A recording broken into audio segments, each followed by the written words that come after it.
Many women have courageously spoken out about how they experience alienation and harassment in gaming.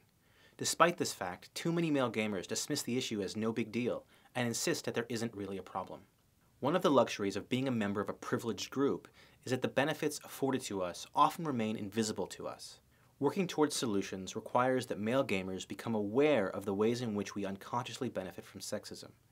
We can't work to fix something unless we first understand its effects.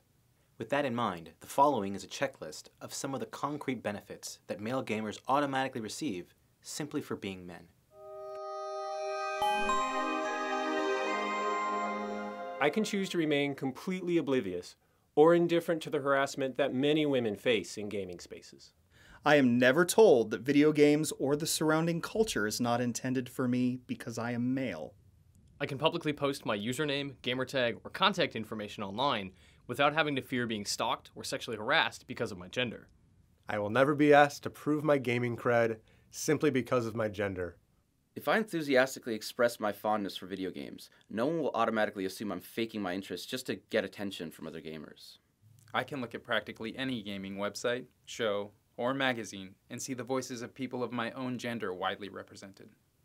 When I go to a gaming event or convention, I can be relatively certain that I won't be harassed, groped, propositioned, or catcalled by total strangers. I will never be asked or expected to speak for all other gamers who share my gender. I can be sure that my gaming performance, good or bad, won't be attributed to or reflect on my gender as a whole. My gaming ability will never be called into question based on unrelated natural biological functions. I can be relatively sure my thoughts about video games won't be dismissed or attacked based solely on my tone of voice, even if I speak in an aggressive, obnoxious, crude, or flippant manner. I can openly say that my favorite games are casual, odd, nonviolent, artistic, or cute, without fear that my opinions will reinforce a stereotype that men are not real gamers. When purchasing most major video games in a store, chances are I will not be asked if, or assumed to be, buying it for a wife, daughter, or girlfriend. The vast majority of game studios, past and present, have been led and populated primarily by people of my own gender, and as such, most of their products have been specifically designed to cater to my demographic. I can walk into any gaming store and see images of my gender widely represented as powerful heroes, dastardly villains, and non-playable characters alike. I will almost always have the option to play a character of my gender, as most protagonists or heroes will be male by default. I do not have to carefully navigate my engagement with online communities or gaming spaces in order to avoid or mitigate the possibility of being harassed because of my gender.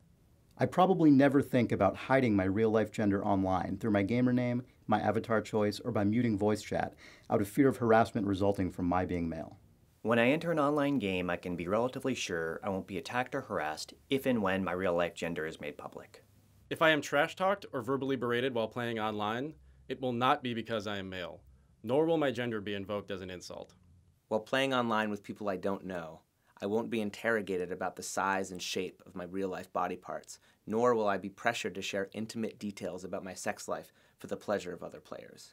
Complete strangers generally do not send me unsolicited images of their genitalia or demand to see me naked on the basis of being a male gamer. In multiplayer games, I can be pretty sure that conversations between other players will not focus on speculation about my attractiveness or sexual availability in real life. If I choose to point out sexism in gaming, my observations will not be seen as self-serving, and will therefore be perceived as more credible and worthy of respect than those of my female counterparts, even if they are saying the exact same thing. Because it was created by a straight white man, this checklist will likely be taken more seriously than if it had been written by virtually any female gamer. These benefits should not be reserved for men. This list is not meant to suggest that male gamers are always treated well. Sometimes we are bullied. Or subjected to online nastiness. But it's not based on or because of our gender. In order to make change, first we need to acknowledge the problem. And then we must take responsibility for it as a community. So we can actively work together with people of all genders to dismantle the parts of gaming culture that perpetuate these imbalances. All people of all genders must be treated with respect and dignity. Together, we can make gaming better. Together, we will make gaming better.